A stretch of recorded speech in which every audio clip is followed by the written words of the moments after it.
Hello students, good morning. कैसे हो सब? उम्मीद करता हूँ आप सब अच्छे हैं, घर पे हैं और अपनी पढ़ाई जो है वो कर रहे हैं। बच्चे, अभी जो सिचुएशंस है पेंडेमिक की वो थोड़ी सी एडवर्स है हमारे लिए। कोविड के जो केसेस हैं वो कंटिन्यूसली इंक्रीज हो रहे हैं, बट हमें इस टाइम को ये सोच करके वेस्ट नहीं करना कि कोविड केसेस इंक्रीज हो रहे हैं, एग्ज़ाम होंगे या नहीं होंगे, ऐसे कोई थॉट्स हमारे माइंड के अंदर नहीं आने चाहिए। बट हमें ये सोचना है कि हमारे लिए ये जो टाइम है वो एक अच्छी अपॉर्चुनिटी लेके आया है। कैसी अपॉर्चुनिटी? पढ़ाई करने की। घर पे रह के हम लोग अच्छे से पढ़ाई करें। जिस तरीके से आप स्कूल के अंदर क्लासेस लगाते हैं, सिमिलरली वैसे ही आप क्लासेस को अटेंड करें सिंसियरली। कोई अगर आपके डाउट्स हैं तो जो आपका व्हाट्सएप ग्रुप बना हुआ है वहाँ से आप डाउट्स ले सकते हैं। अदरवाइज आप लोग कमेंट सेक्शन के अंदर कमेंट करके पूछ सकते हैं जो भी आपके डाउट्स हैं वो सब। ठीक है, तो इस टाइम को प्रॉपरली यूटिलाइज करना है। हमें कोई टेंशन नहीं लेनी एग्ज़ाम की कि एग्ज़ाम होंगे या नहीं होंगे। बिकॉज देखो, हम लोग अभी एक ऐसी फेज़ में हैं जहाँ जो कुछ हम सीखेंगे वो हमारे through out the journey of commerce, जब तक आप कॉमर्स के अंदर रहेंगे वो सारी चीज़ें काम में आने वाली है। इसलिए हमें हमारे बेस को मजबूत करने के लिए काम करना है। ठीक है, हाँ, तो हम लोग बच्चे डिस्कस कर रहे थे chapter number 22 financial statement with adjustments हमें स्टार्ट करना था। But financial statement with adjustment start करने से पहले हमें कुछ चीज़ों के बारे में नॉलेज होना जरूरी है। जैसे कि इससे जस्ट पहले वाला आपका चैप्टर नंबर 21, जिसके अंदर हमने देखा था format of trading account, profit and loss account and balance sheet. तो आज हम लोग एक रिकैप करेंगे चैप्टर नंबर 21 का, फाइनेंशियल स्टेटमेंट के जो परफॉर्मा था ट्रेडिंग अकाउंट का, प्रॉफिट एंड लॉस का एंड बैलेंस शीट का। जैसे हमें ये फॉर्मेट लर्न हो जाएगा तो हमारे लिए इजी हो जाएगा चैप्टर नंबर 22 के अंदर काम करना। चैप्टर नंबर 22 जो है वो बेसिकली क्या है, चैप्टर नंबर 21 प्लस उसके साथ कुछ एडजस्टमेंट्स करना। तो जब तक हमें चैप्टर नंबर 21 क्लियर नहीं होगा हमें चैप्टर नंबर 22 नहीं आ सकता। तो अभी इसलिए हम लोग क्या करते हैं, हम लोग स्टार्ट कर रहे हैं चैप्टर नंबर 21 का जो बेसिक है वो। स्टार्टिंग के अंदर देखो हमें कौन कौन से अकाउंट इसके अंदर बनाने होते हैं। अगर मैं बात करूं अकाउंट्स बनाने की इसके अंदर, तो हम लोग सबसे पहले बनाते हैं जी ट्रेडिंग अकाउंट। कौन सा अकाउंट बनाएंगे सबसे पहले? Trading account. अब सर ये बता दो ट्रेडिंग अकाउंट के अंदर क्या होता है। तो अगर मैं बात करूं बच्चे ट्रेडिंग अकाउंट की, तो लेफ्ट हैंड साइड आपकी डेबिट साइड रहेगी एंड राइट हैंड साइड को हम लोग क्या बोलेंगे? Credit side. कॉलम कौन कौन से हमें इसके अंदर यूज करने हैं, कौन कौन से कॉलम हमें इसके अंदर यूज करने हैं अगर हम लोग बात करें तो फर्स्ट आपका जो कॉलम आता है वो आता है पर्टिकुलर्स का, then amount, again particulars and amount. जो ट्रेडिंग अकाउंट है वो बनता है बच्चे आपका at the end of year, इसलिए हम लोग इसके साथ यहां पे लिखते हैं for the year ended on. जब भी आपका ईयर एंड हो रहा होगा वो ईयर एंडेड आपको यहां पे लिखना होता है कि कब वो ईयर जो है वो एंड हो रहा है। ठीक है, उसके बाद ट्रेडिंग अकाउंट के अंदर हम लोग क्या रिकॉर्ड करते हैं, हम लोग ट्रेडिंग अकाउंट के अंदर जितने भी डायरेक्ट नेचर के इनकम और डायरेक्ट नेचर के एक्सपेंस हैं उनको हम लोग रिकॉर्ड करते हैं। तो बात करें अगर डायरेक्ट नेचर के एक्सपेंसेस की, ऐसे एक्सपेंसेस जो किसी भी गुड्स को हमारे गोडाउन तक पहुंचने के लिए किए जाते हैं, उन एक्सपेंसेस को हम लोग बोलते हैं डायरेक्ट एक्सपेंसेस। जैसे कि आपने कोई गुड्स परचेज किया बेचने के लिए, से आप जहां रह रहे हो वहां आपका शोरूम है, वहां पे आपका एक गोडाउन है, वहां से आप गुड्स सप्लाई करते हो थ्रू आउट द इंडिया। तो आप गुड्स कहां से खरीदोगे? फॉर एग्जाम्पल आप दिल्ली से गुड्स खरीद रहे हो, तो दिल्ली से जो गुड्स आपने परचेज किया वो दिल्ली से जहां आप काम कर रहे हो, चाहे आप हिसार काम कर रहे हो, चाहे आप भट्टू काम कर रहे हो, भादरा काम कर रहे हो, राजस्थान, हरियाणा, पंजाब, वॉटएवर जिस जगह आप काम कर रहे हो, वहां तक वो गुड्स पहुंचने तक जितना एक्सपेंस लगेगा उस एक्सपेंस को हम लोग बोलते हैं बच्चे डायरेक्ट एक्सपेंसेस। तो वो जो खर्चे हैं वो सारे यहां पे इसका पार्ट बनेंगे। इनकम की अगर बात करूं तो गुड्स को हम लोग बेचते हैं, सेल करते हैं, वो वाली जो इनकम है वो, या फिर अगर आप गुड्स बनाते हो और बनाते टाइम कुछ स्क्रैप हुआ, उस स्क्रैप को आपने बेचा, तो अगर उससे कोई इनकम होगी वो आपकी यहां पे कवर होती है। समझ गए? डायरेक्ट एक्सपेंसेस के अंदर क्या क्या कवर होगा, अभी वन बाय वन हम लोग उनको डिस्कस करने वाले हैं। देन हम लोग डिस्कस करेंगे डायरेक्ट इनकम के अंदर क्या क्या आता है। क्वेश्चन की अगर हम लोग स्टार्ट करेंगे ट्रेडिंग अकाउंट की, तो सबसे पहले ट्रेडिंग अकाउंट के अंदर आता है अपना ओपनिंग स्टॉक, और डेबिट साइड में लिखेंगे तो साथ में वर्ड क्या यूज होता है? टू। तो हम लोग सबसे पहले लिखते हैं टू ओपनिंग स्टॉक। अब सर अगर कोई बिजनेस क्या है, नया स्टार्ट हुआ है, अगर कोई बिजनेस का फर्स्ट ईयर है, तो उस सिचुएशन के अंदर आप क्या करोगे, वहां पे फिर ओपनिंग स्टॉक नहीं होगा, हम लोग सीधा नेक्स्ट स्टेप पे मूव कर जाएंगे। नेक्स्ट क्या होता है जी ओपनिंग स्टॉक के बाद? परचेजेस। तो नेक्स्ट हम लोग यहां दिखाते हैं टू परचेजेस। हमारी जो परचेज कितनी है और जो भी हमारे पास परचेज की वैल्यू होगी उसमें से हम लोग लेस करते हैं परचेज रिटर्न, और हम लोग चाहें तो इसको क्या बोल सकते हैं? रिटर्न इनवर्ड या रिटर्न आउटवर्ड। देखो गुड्स आपने परचेज किया तो गुड्स आपके वर्ड के अंदर आ रहा है, अब जब आप गुड्स रिटर्न करोगे तो गुड्स आपके पास से जा रहा है, और अगर गुड्स जाएगा तो उसके लिए क्या यूज होगा? Return outward. तो जो भी आपकी परचेज की वैल्यू है उसमें से अगर लेस कर दोगे, डिडक्ट कर दोगे किसको? परचेज रिटर्न या रिटर्न आउटवर्ड की वैल्यू को, तो जो वैल्यू निकल के आएगी उसको आपको अमाउंट वाले कॉलम के अंदर शो करना होता है। ठीक है? उसके बाद ये तो हुई गुड्स की बात। अब गुड्स को जहां से हमने परचेज किया वहां से हमारे गोडाउन तक लाना है। लाने के लिए क्या होगा? वहां पे गुड्स को लोड करना पड़ा होगा, तो लोडिंग चार्जेस हो सकते हैं, या फिर वहां पे कुछ वेजेस आपने पे की होगी, कुछ वर्कर्स होंगे जो उस गुड्स को लोड करेंगे। भी आप खुद जाकर के गुड्स लोड करोगे ऐसा जरूरी नहीं है, कुछ वर्कर्स की जरूरत पड़ी, उन्होंने क्या किया? गुड्स को लोड किया। उन वर्कर्स को हम क्या पे करेंगे? वेजेस। तो यहां पे क्या आएगा? To wages. अगर केवल क्वेश्चन में वेजेस लिखा है तो यहां पे आएगा, और कई बार क्या होगा क्वेश्चन के अंदर वेजेस एंड सैलरी भी लिखा हुआ हो सकता है। क्या लिखा हो सकता है? Wages and salary. तो वो भी कहां आने वाला है आपका? यहीं पे कवर होगा। वेजेस एंड सैलरीज भी आपका यहां पे कवर होगा। लेकिन अगर क्वेश्चन के अंदर लिखा है सैलरी एंड वेजेस, तो इसका मतलब जो आपके एक्सपेंस लगे हैं उसके अंदर जो मेजर कंपोनेंट है वो किसका है? वो मेजर कंपोनेंट सर सैलरी का है। अगर पहले सैलरी वर्ड आया तो कहां जाएगा? ट्रेडिंग अकाउंट में ना जाकर के प्रॉफिट एंड लॉस में। और अगर पहले वर्ड क्या आया? अगर पहले वर्ड आया सर वेजेज, तो फिर वो कहां आएगा? ट्रेडिंग अकाउंट के अंदर आएगा। तो हमें देखना है कि वेजेस एंड सैलरी लिखा हुआ है या salary and wages. Wages and salary लिखा है तो ट्रेडिंग अकाउंट में आना है, और अगर सैलरी एंड वेजेस लिखा है तो प्रॉफिट एंड लॉस अकाउंट के अंदर जाना है। ठीक है? ये तो बात हुई वेजेस की। उसके बाद जो नेक्स्ट हमारा खर्चा आता है, एक्सपेंस आता है, वो आता है हमारे अदर डायरेक्ट एक्सपेंसेस, जिसके अंदर हम लोग यूज करते हैं मेजरली कैरीज। अब कैरीज के अंदर क्या क्या हो सकता है? कैरीज लिखा हो सकता है, या फिर दूसरा वर्ड क्या यूज आता है? Carries inward. Carries inward.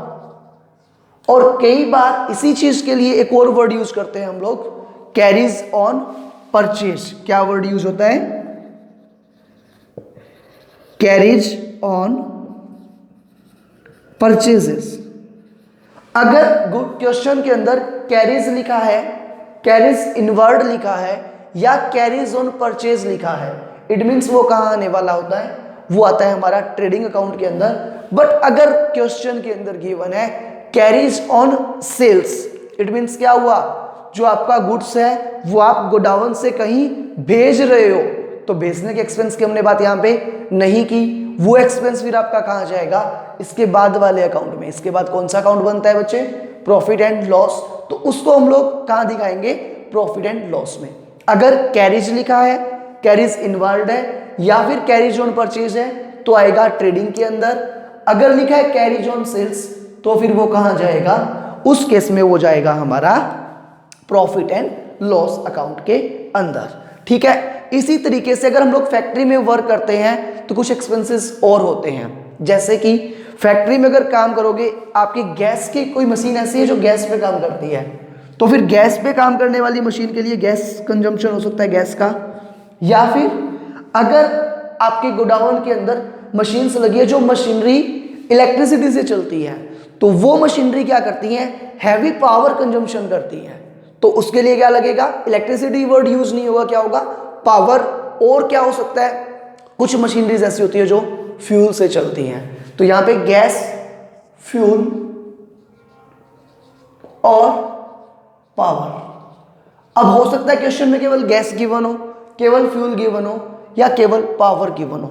अगर ये तीनों गिवन है तो तीनों को दिखा दो, अगर कोई एक गिवन है, जो भी हमें गिवन है उसको हम लोग यहां पे क्या करेंगे, शो कर देंगे ट्रेडिंग अकाउंट के डेबिट के अंदर। क्या दिखाया हमने, gas, fuel and power. Next जो हमारा मेजर खर्चा आता है वो आता है जी फ्रेट का। किसका, फ्रेट, टू फ्रेट। अब कई बार ये फ्रेट इनवर्ड होगा और कई बार लिखा होगा फ्रेट। अगर फ्रेट लिखा है तो भी यहां आना है, दूसरा वर्ड क्या यूज हो सकता है, फ्रेट इनवर्ड। दोनों ही केस के अंदर आपका जो है ये कहाँ आएगा, ट्रेडिंग अकाउंट के अंदर। लेकिन अगर आपको क्वेश्चन के अंदर लिखा हुआ है फ्रेट आउटवर्ड, क्या लिखा हुआ है, फ्रेट आउटवर्ड, तो फिर ये यहां पे नहीं आकर के कहां चला जाएगा, प्रॉफिट एंड लॉस अकाउंट के अंदर चला जाएगा। ठीक है, उसके बाद फैक्ट्री से रिलेटेड जितने भी एक्सपेंसेस हैं, फैक्ट्री का रेंट हो गया, मैं यहां पे लिख देता हूं, टू फैक्ट्री एक्सपेंसेस। और फैक्ट्री एक्सपेंसेस में क्या हो सकता है, फैक्ट्री का रेंट या इलेक्ट्रिसिटी। अगर फैक्ट्री के नाम से कोई भी एक्सपेंसेस तुम्हें दिया हुआ है तो वो एक्सपेंस बच्चे आपका आ जाएगा कहां पे, ट्रेडिंग अकाउंट के अंदर। अगर कोई एक्सपेंसेस किस नाम से दिया हुआ है, फैक्ट्री रेंट या फैक्ट्री इलेक्ट्रिसिटी के नाम से, तो वो भी आपका यहां पे कवर होता है। अगर आपने गुड्स क्या किया है, अगर तो आपने गुड्स को फॉरेन से मंगवाया है, इंडिया के बाहर से मंगवाया है, तो आपको कुछ कस्टम ड्यूटीज पे करनी पड़ती है, कुछ क्लियरिंग चार्जेस पे करने पड़ते हैं। तो यहां पे एक और आपका जो नेक्स्ट आता है वो क्या आता है, टू कस्टम चार्जेस, या फिर इसको हम लोग क्या बोलते हैं, अगर वो शिपमेंट के थ्रू आया तो उसके लिए हम लोग वर्ड यूज करते हैं डॉक चार्जेस। और इन गुड्स को कई बार कस्टम प्लेटफॉर्म से क्लियर करवाना पड़ता है, तो इसलिए हम लोग इसको एक और नाम क्या देते हैं, क्लियरिंग चार्जेस। ठीक है, तो कस्टम चार्जेस, डॉक चार्जेस, या फिर इसको हम लोग बोलते हैं क्लियरिंग चार्जेस। इसके अलावा जैसे जो आपका बुक्स के पब्लिशर वगैरह होते हैं तो उनको रॉयल्टी मिलती है, रॉयल्टी मिलती है नंबर ऑफ आइटम्स सोल्ड पे, तो वो जो एक्सपेंस है वो डायरेक्टली लिंक कर रहा है आपकी नंबर ऑफ क्वांटिटीज सोल्ड से। अगर ऐसा कोई खर्चा है, रॉयल्टी क्या है, नंबर ऑफ बुक्स प्रिंट होने से पहले पे करनी पड़ेगी, कि इतनी बुक्स हम लोग प्रिंट करवा रहे हैं, उतनी बुक्स की रॉयल्टी हमें राइटर को देनी पड़ेगी, तो वो भी डायरेक्ट नेचर का एक्सपेंस हो गया। तो उसके लिए हम लोग क्या लिखेंगे, उसको हम लोग बोलते हैं बच्चे रॉयल्टी, और उसके लिए हम लोग यहां लिखेंगे टू रॉयल्टी एक्सपेंस होता है आपका, ये भी यहां पे कवर हो जाएगा। ठीक है, इसके साथ अगर मैं बात करूं बाद में क्रेडिट साइड की, तो क्रेडिट साइड के अंदर सबसे मेजर जो आपका आइटम होता है वो होता है सेल्स, और क्रेडिट साइड में लिख रहे हैं तो हम लोग उससे पहले वर्ड क्या यूज करेंगे, बाय। तो हम लोग यहां लिखेंगे बाय सेल्स। सेल्स की जो भी आइटम आपकी यहां पे जो भी वैल्यू है वो आ जाएगा, उस वैल्यू में से लेस क्या करना पड़ेगा, सेल्स रिटर्न, या फिर इसको हम लोग क्या बोलेंगे, रिटर्न इनवर्ड, क्योंकि जो गुड्स हमने बेचा था वो वापस हमारे वर्ड के अंदर आ रहा है। अगर मैं ये इससे लेस कर दूंगा तो जो वैल्यू आएगी उसको बाद में मुझे कहां लिखना है, अमाउंट वाले कॉलम में। नेक्स्ट जो इंपॉर्टेंट चीज है हमारी वो क्या है, क्लोजिंग स्टॉक। तो हम लोग यहां लिखते हैं बाय क्लोजिंग स्टॉक, और जो क्लोजिंग स्टॉक की वैल्यू है वो आप यहां पे लिख दोगे। अब जब हम चैप्टर नंबर 22 करेंगे तो हम देखेंगे कुछ केस ऐसे होंगे जब क्लोजिंग स्टॉक को हम लोग ट्रेडिंग अकाउंट के अंदर नहीं दिखा रहे, तो वो कब और कैसे होता है वो हम अभी जैसे ये ट्रेडिंग अकाउंट का फॉर्मेट कंप्लीट होता है उसके बाद डिस्कस करने वाले हैं। अभी देखो, अगर आप उसके बाद क्या करना है, डेबिट साइड का टोटल करना है और क्रेडिट साइड का टोटल करना है। दोनों साइड का टोटल कर लोगे, दोनों साइड का टोटल करने के बाद हम लोग क्या देखेंगे कि कौन सी साइड का टोटल ज्यादा है। ये मान लो मैंने टोटल किया क्रेडिट साइड का, तो मेरा जो क्रेडिट साइड का टोटल है वो सपोज दैट आ गया ₹12 लाख, और मैंने टोटल किया डेबिट साइड का, और डेबिट साइड का टोटल कितना आ गया, 10,80,000। ये कौन सी साइड का टोटल है, डेबिट का, और ये कौन सी का है, क्रेडिट का। तो अब ये बताओ कौन सी साइड का टोटल ज्यादा है। सिंपल सी चीज है, क्रेडिट साइड का 12 लाख और डेबिट का 10,80,000, तो ज्यादा कौन सा हुआ, क्रेडिट का। अब क्रेडिट साइड अगर ज्यादा है तो मेरी इनकम्स ज्यादा है, तो मुझे क्या होगा, प्रॉफिट। तो मैं यहां पे लिखूंगा 2। अब यहां पे हम लोग क्या लिखेंगे, हमारे पास जो आया उस प्रॉफिट को हम लोग बोलते हैं ग्रॉस प्रॉफिट, और हम लोग ब्रैकेट में लिख देंगे ग्रॉस प्रॉफिट। और ये ग्रॉस प्रॉफिट जाना कहां है, ये ग्रॉस प्रॉफिट जाएगा हमारा प्रॉफिट एंड लॉस अकाउंट में। तो इसलिए हम लोग यहां लिखेंगे to profit and loss account, और ब्रैकेट में मेंशन क्या कर दिया मैंने, ग्रॉस प्रॉफिट। ये तो तब जब आपकी क्रेडिट साइड ज्यादा है। अब इसको हम लोग उल्टा कर देते हैं, आपके डेबिट साइड का टोटल कितना है, 12 लाख, और क्रेडिट साइड का अगर है 10,80,000। इट मींस टोटल ज्यादा कौन से का है, डेबिट का। आपके एक्सपेंसेस खर्चे ज्यादा हो गए और इनकम क्या है, इनकम रह गई कम। उस केस में हम लोग क्या लिखेंगे, क्या होगा, हमें लॉस होगा, तो हम लोग ब्रैकेट में मेंशन करेंगे लास्ट में ग्रॉस लॉस, और कहां जाएगा, लॉस में सर जाएगा हमारा प्रॉफिट एंड लॉस में। तो हम लोग यहां लिखेंगे by profit and loss account. ठीक है, जो भी वैल्यू आएगी उसको आप यहां मेंशन कर दोगे, और ये हो गया आपका इसका टोटल। अब इसके बाद हमें सीखना है बच्चे प्रॉफिट एंड लॉस अकाउंट, जो हम लोग नेक्स्ट लेक्चर में डिस्कस करेंगे। उससे पहले कुछ 3-4 इक्वेशंस मैं बोल सकता हूं, या 3-4 टर्म्स बोल सकता हूं जो हमें सीखनी है। कौन कौन सी है वो अभी बात करते हैं। जैसे ही आपके पास एक टर्म गिवन है क्वेश्चन में, देखो परचेज, इस परचेज की जगह और क्या क्या यूज किया हुआ हो सकता है। परचेज की जगह और क्या यूज किया हो सकता है क्वेश्चन के अंदर, नेट परचेज। क्वेश्चन में कई बार हमें गिवन रहेगा नेट परचेज। अब नेट परचेज का मीनिंग क्या होता है, नेट परचेज का मीनिंग होता है बच्चे कि परचेज में से लेस किया हुआ है किसको, परचेज रिटर्न, या जिसको आप बोलते हो रिटर्न आउटवर्ड। तो अगर आपके क्वेश्चन के अंदर इंफॉर्मेशन गिवन है नेट परचेज की, तो उस केस में आपको परचेज रिटर्न को परचेज में से लेस नहीं करना। ठीक है, उस केस में आपको परचेज में से परचेज रिटर्न को लेस नहीं करना। सेकंड आती है आपकी term adjusted purchase. Next term क्या है, एडजस्टेड परचेज। अब एडजस्टेड परचेज का मीनिंग क्या होता है, परचेज तो आएगी। अब परचेज माइनस परचेज रिटर्न लूं या ओनली परचेज, तो हम लोग यहां लिख देते हैं नेट परचेज। नेट परचेज का मीनिंग सबको क्लियर है, अगर नहीं है तो ऊपर देख लो बच्चे, ये रहा नेट परचेज। अगर नेट परचेज के अंदर मैं एडजस्टमेंट कर देता हूं, किसका, ओपनिंग स्टॉक का, ओपनिंग स्टॉक सेम साइड आता है तो मैंने ऐड कर दिया, और क्लोजिंग स्टॉक अपोजिट साइड आता है तो मैंने क्या कर दिया, क्लोजिंग स्टॉक को माइनस। अगर आप नेट परचेज में एडजस्टमेंट कर दोगे opening stock as well as closing stock का, तो जो वैल्यू निकल के आएगी उसको हम लोग क्या बोलेंगे, एडजस्टेड परचेज। एक और टर्म जो आपकी यूज आती है यहां पे, वो आती है COGS,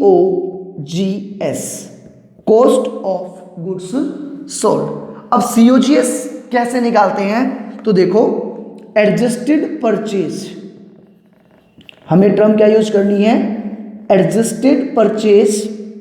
इसके अंदर अगर मैं जोड़ दूं क्या, डायरेक्ट एक्सपेंसेस, तो क्या निकल करके आ जाएगा, एडजस्टेड परचेज में अगर मैं ऐड कर दूं डायरेक्ट एक्सपेंसेस तो निकल के आ जाएगा कॉस्ट ऑफ गुड्स सोल्ड। और एक और तरीका क्या है COGS निकालने का, एक और तरीका है सर, अगर हम क्या ले ले, नेट सेल्स। अब नेट सेल्स क्या होती है, तो net sales simple, sales minus sales return.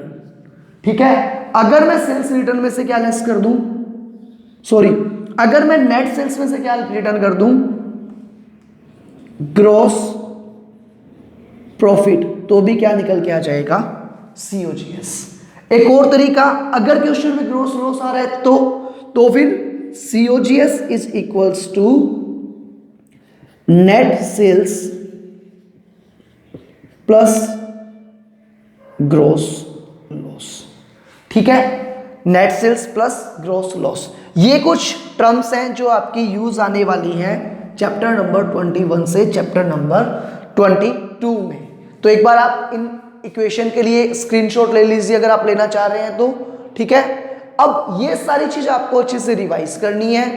Chapter number 21 के जो क्वेश्चंस हैं वो आपने ऑलरेडी कर लिए होंगे, उन क्वेश्चंस की आज आपको प्रैक्टिस करनी है। देन हम लोग नेक्स्ट लेक्चर में जब मिलेंगे तो हम लोग स्टार्ट करेंगे चैप्टर नंबर 22। ठीक है, प्रॉफिट एंड लॉस अकाउंट का जो फॉर्मेट है एक्सपेंस और इनकम, एक बार आप लोग देख लेना, उसको रटने की जरूरत नहीं है, वो जैसे जैसे हम लोग प्रैक्टिस करेंगे आपको याद हो जाएगा, लर्न कर लोगे आप उसको इजीली।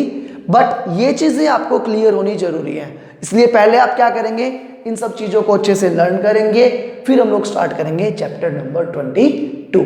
ठीक है, अच्छे से पढ़ाई करो घर पे बच्चे, सिंसियर बन के। जितनी आप पढ़ाई करोगे उतना आपको आगे आने वाले एग्जाम्स में प्लस फर्दर स्टडीज में आपको बेनिफिट मिलने वाला है। तो अच्छे से पढ़ो, घर पे रहो, बिना वजह बाहर घूमने की जरूरी नहीं है, आराम से घर पे रह के स्टडी करनी है। ठीक है, stay home, stay safe, bye bye, good day.